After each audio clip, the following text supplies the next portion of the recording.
The process of being quote unquote successful is actually really boring.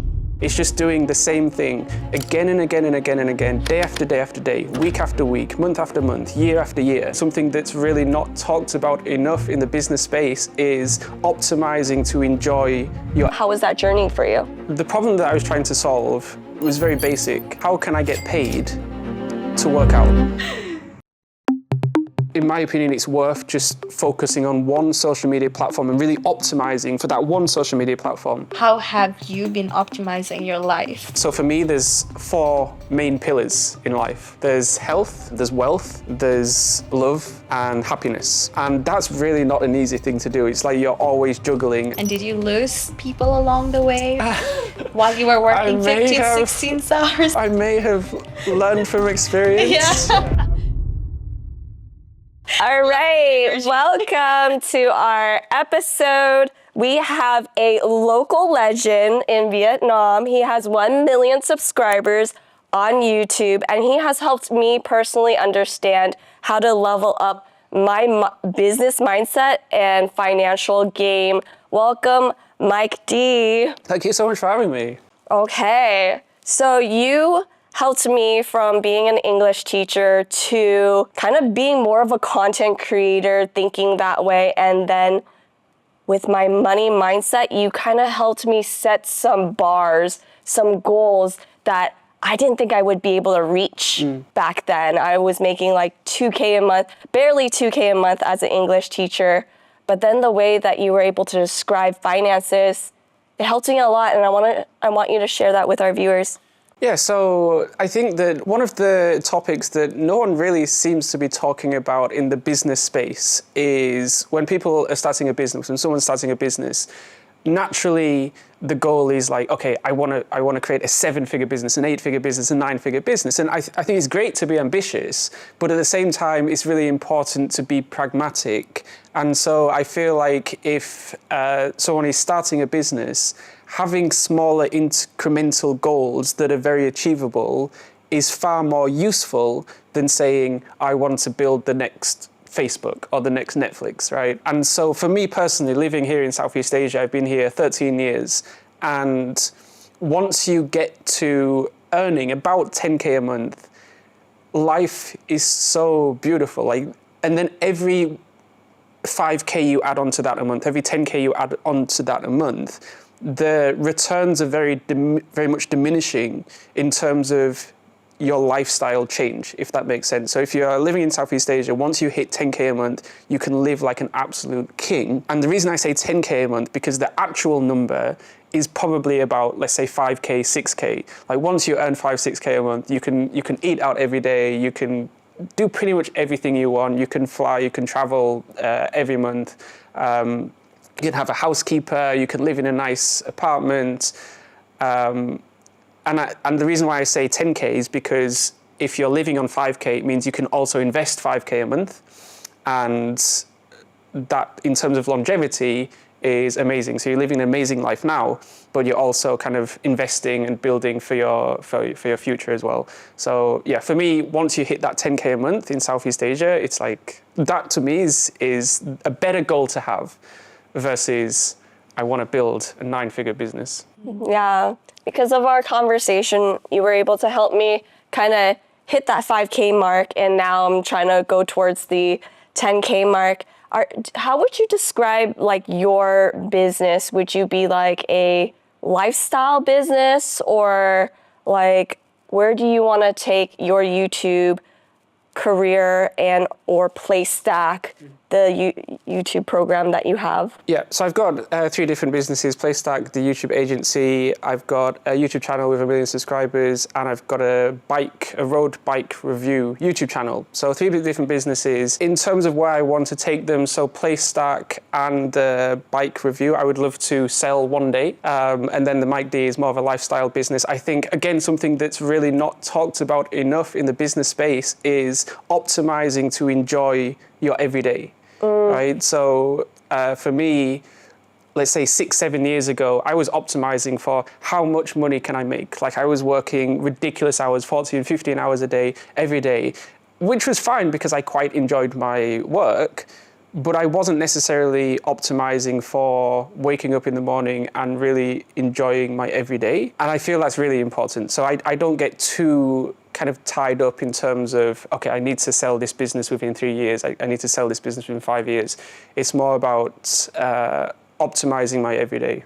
Yeah, for your life enjoyment. And I think that's something that entrepreneurs have to kind of decide if like they want to scale their business or just optimize for having a nice life. I kind of was in that position where I'm like, oh, I want to scale. I want to get to like $1 million business. And then I realized like, oh shoot, that requires so much more effort, taking on more clients. And that may also deteriorate my health a little bit. So then I feel like it's a combination of both, right? So like if we're running businesses, of course, scaling is super, super important. We need to make money. But the process of being quote unquote successful is actually really boring. It's just doing the same thing again and again and again and again, day after day after day, week after week, month after month, year after year. And that's why it's important, in my opinion, to really optimize for what you enjoy. Because if you hate what you do, you're not going to be doing that for another 2 or 3 or 4 years. You're probably going to give up. You're probably going to pivot. You're probably going to burn out. And so enjoying and optimizing your everyday is a big part of actually becoming successful. I really love how you were able to discover what you love to do and it adding onto your fitness. So you were doing Ironman and like swimming and bicycling, and then you're able to translate this into your new YouTube channel. How was that journey for you? So if we rewind to when I came up with the idea, so the problem that I was trying to solve was very basic, but not an easy problem to solve. It was, okay, how can I get paid to work out? Because it's like, what's one of the biggest motivators to anyone? Like a lot of people, the vast majority of people on this planet, they go to their office job 9 to 5, they absolutely hate their job, but the reason why they do it, the reason why they spend a third of their life doing something that they don't like is because someone is paying them money. So it's like, okay, I don't like going to the gym, I don't like picking up weights, then putting them down for an hour, and then do the same thing in 2 days, the same thing in 2 days for this endless, for no kind of end goal. So it's like, okay, how can I get paid to do that?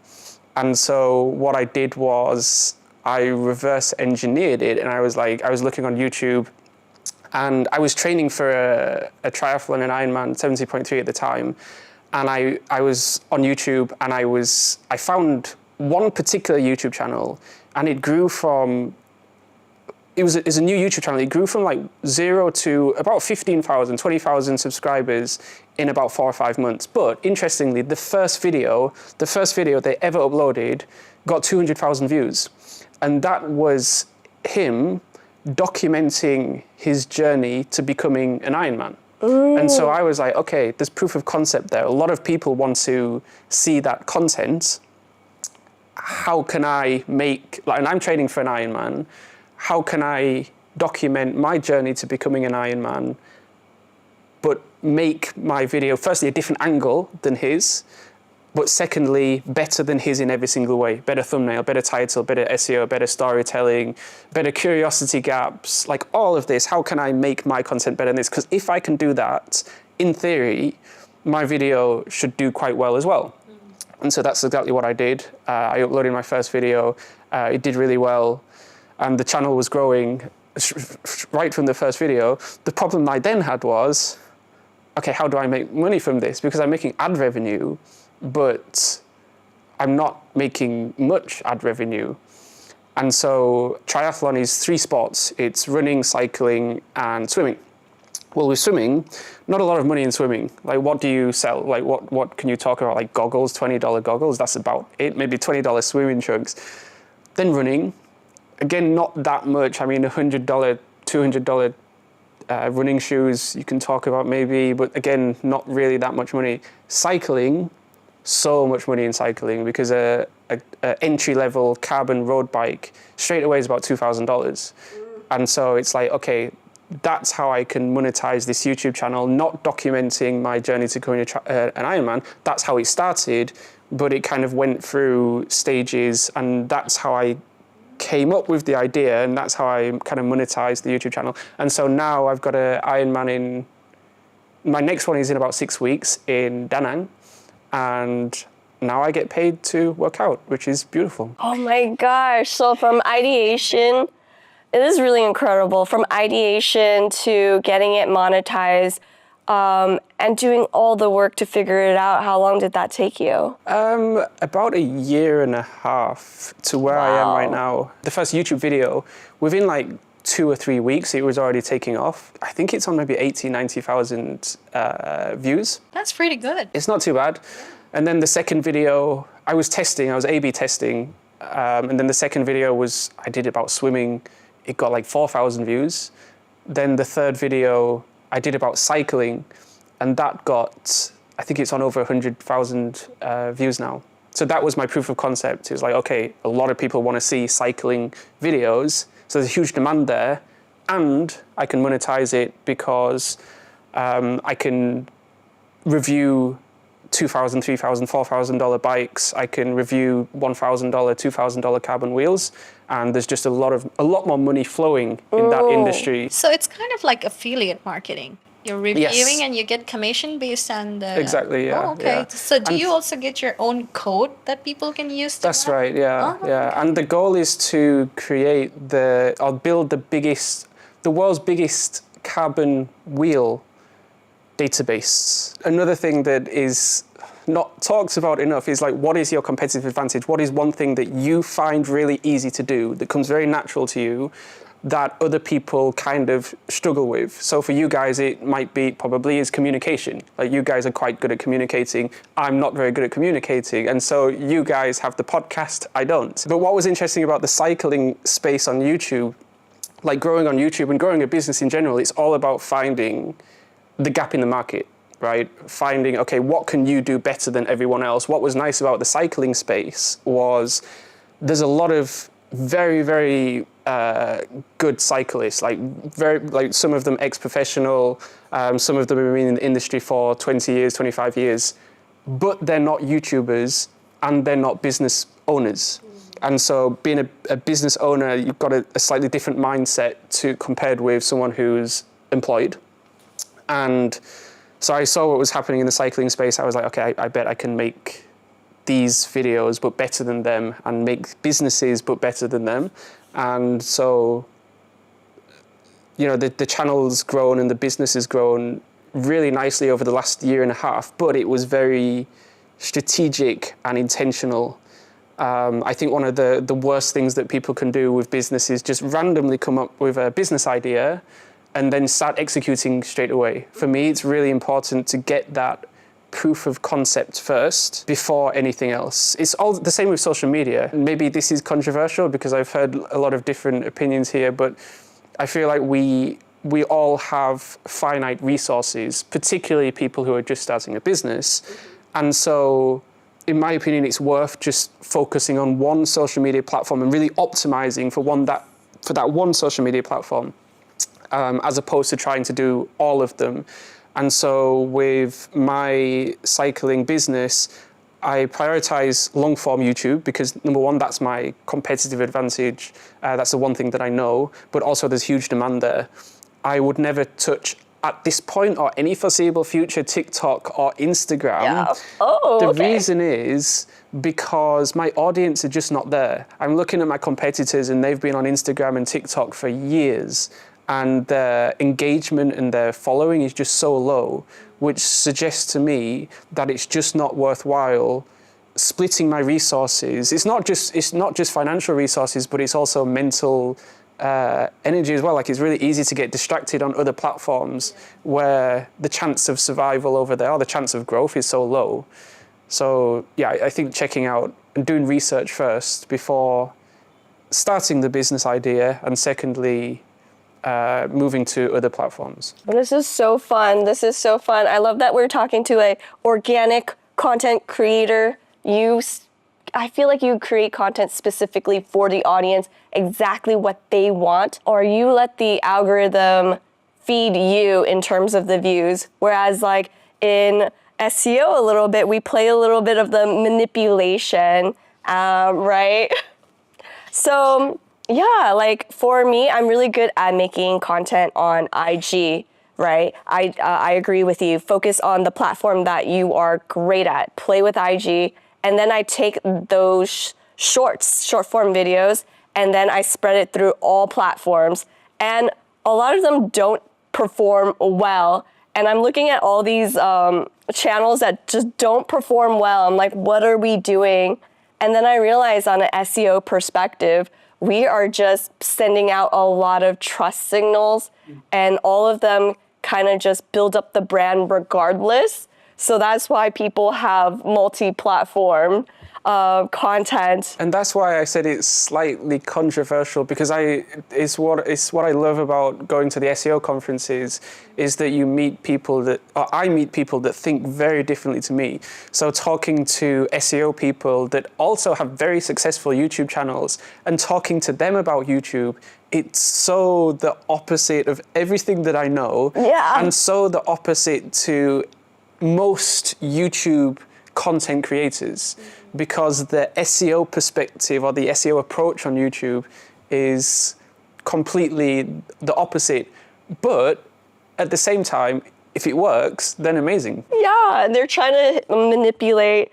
Oh, I don't know if that's a great word, but yeah, part of their strategy is to get out their content with all the keywords and then be able to chat with robots so that they can be recommended on the large language models like Claude. And that's a very clever way of getting discovered just because you're putting out a lot of content and trust signals that way.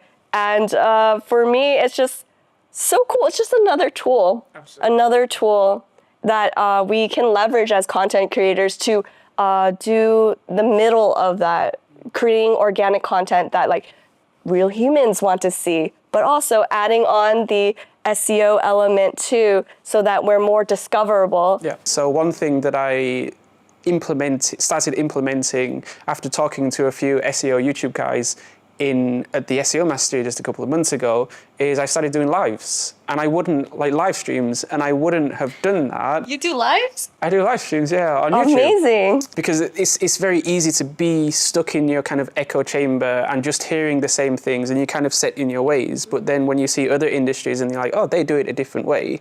So I started experimenting with just turning on the camera and talking, no B-roll, no editing. And also it's nice because you can engage with the audience as well, as opposed to with traditional YouTube's videos where you don't really engage. So if I give you like maybe 20 seconds and this is your life, how would you start it? How would I start it? So it's really important that you have a hook. Like any content, even this podcast, I hope you guys have a really good hook. Any video content. So I would do the same with a live stream as well. What I would also say is there's things in this live stream that you're going to get that I never talk about in any of my videos. I go a lot more personal. Like people ask really personal questions in the comments. And so it's like people get to know me as a person, which does build that trust, which is important when you're reviewing, $2,000, $3,000, $4,000 road bikes. And so maybe the live stream makes slightly less revenue or profit than the weekly videos, but the live streams are better in terms of building trust, which is very difficult to put a number on. But I think that also gives you more subscribers, right, when you do live videos? It does, yeah. Especially when I ask people to hit the like button, because apparently it helps with the algorithm. Like the more people that comment, the more people that like during the live stream, then the algorithm will push the live stream out to more people. That's amazing.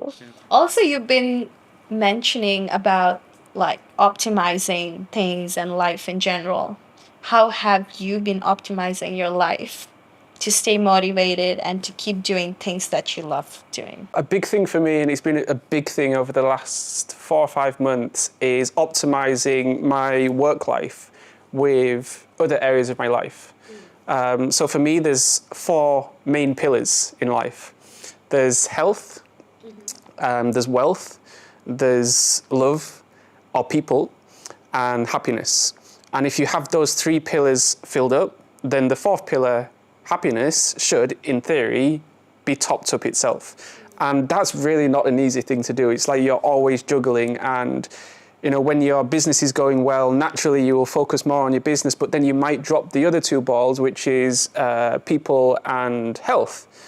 But then if you focus too much on health, then you can drop the other 2 balls. And so life is just a constant juggling act, and it's not easy to always, I would say maybe even impossible, to always have every pillar optimized all of the time. But I do think it's important to be very conscious about that, particularly in the business space where we're just like ambitious, we want to build, we want to make money. But then at the downside to that, which a lot of people don't see, is, okay, if you're working 15, 16 hours a day, how is that affecting your health? How is that affecting the people around you? And did you lose people along the way while you were working 15, 16 hours? I may have learned from experience. Yeah, and again, I think it's something that we just don't talk about enough. And in my 20s, I was just like working so many hours, and I loved it. It was great. But there is a sacrifice to working so many hours. And so in my 30s, I'm really being a lot more conscious about, okay, I don't need to work 14 hours a day. Like, I can work 8 hours, 9, 10, 11 hours, but then I can delegate, number 1. And number 2, I can work a lot smarter. Like in my 20s, I was just doing tasks that I didn't need to be doing or that didn't have a direct ROI. I think prioritizing the task that will move the needle more than anything else is so important every single day. And yeah, I think that's really important. I really love talking to you, Mike, because I feel like whenever I'm talking to you, I'm watching a YouTube video. Because you're always so good. Sure that's a good thing. No, because you're always so good at like understanding where I'm coming from, breaking it down into easy, concise things, and you also have listicles too. I'm just like, oh, I really appreciate how much effort you put in as a content creator to break these complicated things down for your audience to understand. And so I just want to pause and appreciate you for doing that. Yeah, I appreciate that. And I think it's a really important skill set is being able to communicate in a way that people actually understand.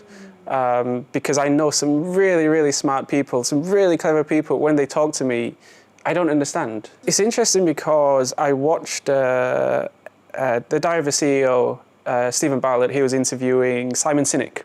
And he asked a really good question. He asked Simon Sinek, and Simon Sinek is a best-selling author of The Why. He's the Why guy.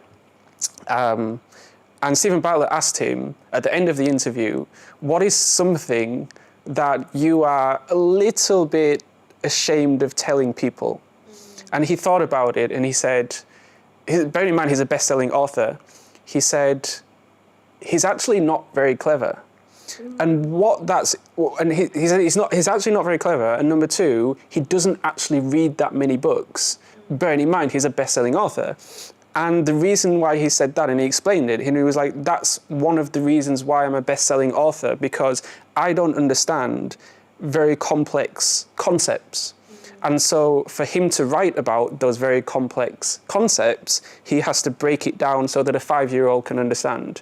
And that's why he's one of the world's most successful authors, because he can break down very complex topics into easy to understand concepts. And if you look at my LLM, if you look at my Claude, probably like 50% of my prompts is make this clearer, make this more concise, explain like I'm 5, like that kind of thing. Do you do that with your review videos as well? Yes, so reviewing carbon wheels is actually very technical. Like, you've got to get the spoke tension right. There's so much jargon. And so when I first entered the industry, I was like, what are they talking about? Because the people that are like currently in the industry and were in the industry before me, they're very technically minded, like they're very mechanically minded. Like, they like getting their hands dirty, they like pulling apart wheels, like a carbon road wheel, into 50 different parts. But when I was watching those videos, I was like, I don't understand. And the problem with not understanding is on a YouTube video is as soon as someone doesn't understand, they're far more likely to click off. Yeah. And therefore audience retention will decrease. And the two most important metrics when it comes to YouTube is click-through rates, so getting the click in the first place. And the second most important metric is audience retention. How can you keep that audience retention as high as possible? And so I think it's and this is really nice about YouTube is you can be very technical. So in my industry, you can talk about very technically about carbon wheels and you will attract a certain type of audience. And that's amazing. But my audience, I'm trying to attract a different type of audience, maybe those just coming into the cycling space. And there's room for both approaches, the very technical approach, but then the very simple explain like I'm 5 approach. Also love that you've been taking all your skill sets that you've been learning throughout the years and helping other YouTubers grow. Who is like the YouTuber that you're most proud of? One of my friends, she started off with like 2,000 subscribers, 3,000 subscribers, and I helped set up her studio. And this wasn't that long ago. I think this was about 2 years ago, but she's already got 75, 80,000 subscribers. And because her content is amazing. And I think that's the number one most important thing. Like, forget the thumbnails, the title, all of that. If you've got something really valuable to share, that's the most important thing. That's amazing. So what would be one advice that you would want to give to Annie to improve her content or whatever she's doing? Honestly, the advice that I would give to Annie, she's already implementing it. Because for me, one of the single most important thing that I did from around 2013, for like 2013 onwards, is just kind of taking myself out of the town that I lived in, and then I was kind of dropped into a country where I didn't speak the language, I didn't know anyone, I couldn't fall back on my friends and parents if I got into a problem, and so I just got really good at problem solving because I had no choice. And so I feel like problem solving is so important. If you look at the most successful people on this planet, the most successful people are just really good at being proactive and solving problems. And the second thing is when you are dropped out of your comfort zone, meeting people that are where you want to be in 2 years' time, in 5 years' time, in 10 years' time. So I'm from a small town a small village in the UK. There's about 2,000 people there, and everyone that I knew just kind of worked a 9 to 5, and that's great. Like, if they're happy, that's amazing. They probably earn decent-ish money, but I didn't know that there was I didn't know that entrepreneurship was an option until I started traveling back in 2013. And one of my kind of pivotal moments was when I met someone in Singapore who had a Koenigsegg, like $1.5–2 million car, and talking to them, I was like, oh my goodness, like, and they were just a normal person, and like they weren't an alien, they didn't have like a massive brain, they were just a normal person. I was like, wait a second, if I really try hard and I really work smart, then I could achieve something like that. And just removing those self-limiting beliefs by putting yourself in places, for example, conferences, where people are really vibrating at a higher frequency. I was really scared of doing content and sharing that maybe I don't know as much, right? Like in production, like dealing with cameras is super nerve-wracking for me. And I always face of like, oh, maybe I'm not good enough, I'm not good enough, I'm not good enough. But then you take it a different direction. Instead of fear, it's just like, oh, there's a time gap of learning. I will be better at this in like a month if I keep going at it. Next month, I'll be better at it. And that's how you, Mike D, become so good at what you do, is like that mindset. Yeah. And chatting with you helped me reverse my thinking. Instead of like, oh, I'm not good enough, I'm not good enough. I'm just like, I will be good enough, I will be good enough. So that's the mindset that I'm bringing on because of you. And what you have also done is you stepped out of your comfort zone, but very small steps, but for consistently over a long period of time.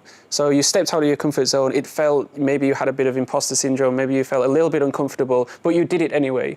and then you did it again, and then you did another small step, and then you look back at your life over the last 2-3 years since you were an English teacher, and you realize how much you've grown over those last few years, which is easy to forget how much we grow, especially when the incremental steps seem small to begin with, but they're actually, they compound and they turn into very big steps. And I think there's the thing that people don't realize is that discomfort that maybe we're feeling on the inside when we're going networking or doing a skill that's new for us, because we don't put that out there, just like, this is so uncomfortable, right? But I think each one of us has to deal with that, like, quietly. I don't know. Yeah, For me, it has always been a little bit different. I think since I was a kid, I would always think whatever I try, I'll be really good at it, right? But my problem was I would set such high expectations for myself that I would not stop until I think it's perfect or it's good enough. And that always pulled me back. Yeah. And I was not able to do more. So I think over time I had to work on my mindset and not be so controlling, plus be kinder to myself and acknowledging the things that I've done so far, because I'm sure, I mean, we all have different experiences, but not everybody can go through the stuff that I've been through, right? So I think that is something I learned about myself, like just being kinder, celebrating small wins, and just like letting it be if it's not perfect, you know? Yeah, and just being kinder to ourselves. I think that's so Right. important, Yeah. because we're all going to make mistakes. One thing you asked about self-limiting beliefs, and one of the biggest, maybe the biggest, but at least one of the biggest self-limiting beliefs was, and I don't talk about this much, so when I was age 4 to about 14, 15, I had what's called selective mutism. And it's basically where you can't talk to people. So when I was the age 4 to about 14, 15, I probably talked to about maybe 15 people in that entire time. So it's like being shy, but at extreme, like the absolute extreme. And so the first time I started YouTube in 2016, and I started it as a faceless YouTube channel because I was not comfortable being on camera. And so I started it as a faceless YouTube channel. It wasn't until 2018, so 2 years later. So I was like, I'm not making as much money as I would like to make. And the problem that I had was because it was a faceless YouTube channel, people didn't know the person behind the camera or behind the screen. And so if they didn't know me, they couldn't trust me, and therefore they wouldn't buy from me. It wasn't until about 2018 I was like, okay, I need to buy a camera, I need to buy a microphone, and I need to just test. I just need to put one video out and just see how it does. And I was so scared. I started a new YouTube channel, and I was like, okay, I'm gonna test this new YouTube channel, and I'm gonna, because my current YouTube channel had about 200,000 subscribers at the time. So I was like, I'm gonna test a new YouTube channel, and my first video, absolutely terrible, like really, really bad. The lighting was so hard. It was just really, really, really bad. And then I made a second, and no one watched it. And I was like, oh great, no one watched it. Then the second video, then the third video. And after about the 6th or 7th video, I was like, okay, I think I'm ready. So there was an example of stepping out of my comfort zone, just a small step. And then after 5th or 6th video, I was like, okay, I think I'm ready to put a video of my face on my main YouTube channel. And I knew that that video would get at least tens of thousands of views. And so I remember it was late at night. It was like 8, 9, 10 p.m. and the video, like I was counting down the time for the video to go live, and I was so nervous. And I was like, people are just going to comment about how I look. They're going to comment about how I talk. And I was absolutely dreading that video to go live. And then it hit, I think it was 9 p.m. It hit 9 p.m. And then I saw the views, like my eyes were glued to the screen, and the views were just going up. And then I saw the comments, and then people were surprised that, oh, this is the person behind the YouTube channel that they've been watching for the last couple of years. But so that video now has hundreds, if not thousands of comments, not one single negative comment. And I was like, in my mind, it was like I was so worried about people commenting negative stuff, and it never even happened. So it was kind of like I was worrying for no reason. Yeah. What an explosion that's of love. Because, yeah, when your content creator that you've been watching weekly reveals his face, it's really exciting. It's really fun. And it feels like you open yourself up a little bit more to your audience. And that's a beautiful vulnerability. Wow. And so now if I kind of look at my transition of when I was in, and I've really got to consciously remind myself what I was like at high school. Like I was so shy, I was so, such a massive introvert, and I still am an introvert now, but I can quite happily talk on stage to a lot of people. And if you told me that I would be doing that when I was like 13, 14, 15 years old, I would not believe you. And again, it's just taking those very small incremental steps over a long period of time, and massive changes happen. That's so crazy that you went from talking to only 14 people, 15 people in your life to like 15 million. Yeah, that's true. Over a lifetime, though, like you've probably impacted a lot more folks than you realize. Yeah, me including. Yeah. So. And there's like a handful of comments that really stay with me over the last 10 years. So when I was talking about study advice, how to get better grades, I had one Indian, I think he was 13, 14 years old. And he said in the comments, I listen to your videos when I get off the bus and I walk to school. And I just had in my mind just like a small child walking to school on the other side of the world in India. And it's like, it was kind of like a pinch me moment where like this is happening on an individual level all over the world.